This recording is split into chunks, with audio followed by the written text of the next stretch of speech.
Hi everybody, it's Kurt Staley, That Plastics Guy, and I'm bringing you a tech tip that you can use on the shop floor today. And today's suggestion comes from a customer of mine, Jim, who runs an awful lot of PVC for his parts. And he said, why don't you talk about gloss? There's so many things that can influence gloss. I struggle with gloss. Why don't you use that as a topic? So Jim, this one's for you. What influences gloss in materials? Well, specifically with PVC, there are PVCs that have inherent high gloss and low gloss. Some of that is accomplished with different base resins that are used to actually make the PVC compounds, but for the most part, the biggest factor, if you can single out just one, it would be the use of mineral filler in the PVC compound itself. If you take an unfilled PVC flexible, so you've got plasticizing agents in it to keep it, flexible and create the durometer that you want. If you keep the mineral filler out of that, you're going to get the highest gloss you possibly can. When you add mineral, that draws the gloss down. So that's one factor. Second, processing temperatures. And this will apply equally for injection molding or for profile extrusion. Screw and barrel temperature, if you run it at the higher range of the allotted, the recommendation from the manufacturer, that should, all other things being equal, give you a higher gloss than if you run it at the lower end of the allotted range from the manufacturer.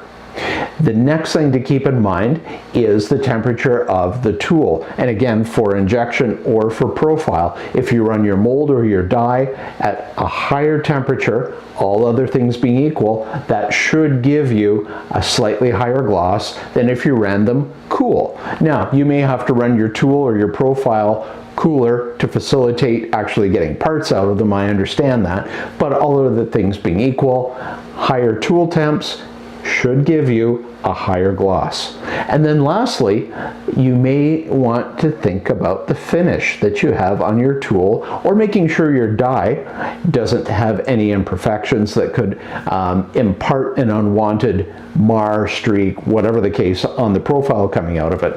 But in the injection molding side, a highly polished tool with high gloss material is going to give you the glossiest possible outcome. If you have something like a vapor hone finish or a texture that's been mandated by the customer's customer, the OEM, whatever the case, the material that you injection mold is going to pick up that texture, and you're still going to have some gloss level inherently taken from the texture because of the material that you're using. For example, in ABS, not to go too far off course, ABS, you can have high gloss and low gloss and whatnot. So again, inherent gloss level of the material impacts what you're going to get off the tool. But the tool finish is very important. And just a quick reminder, if you're injection molding EVA or PVC specifically, do not polish the core of the tool, or you're going to create a situation where the part is sort of suction cupped onto the tool, and it's going to be very, very difficult to eject the part from the tool. In that case, a vapor hone finish, just allowing air to get in under the part and break the part free on the initial, maybe ½ inch of ejection stroke, that type of thing. That's what you want to do there. You don't want polish on the core.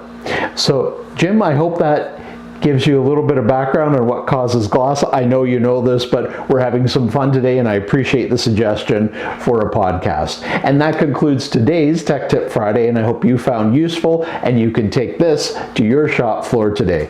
We'll talk to you next week, and in the meantime, have a great Friday and a great weekend. Thanks so much. Bye for now.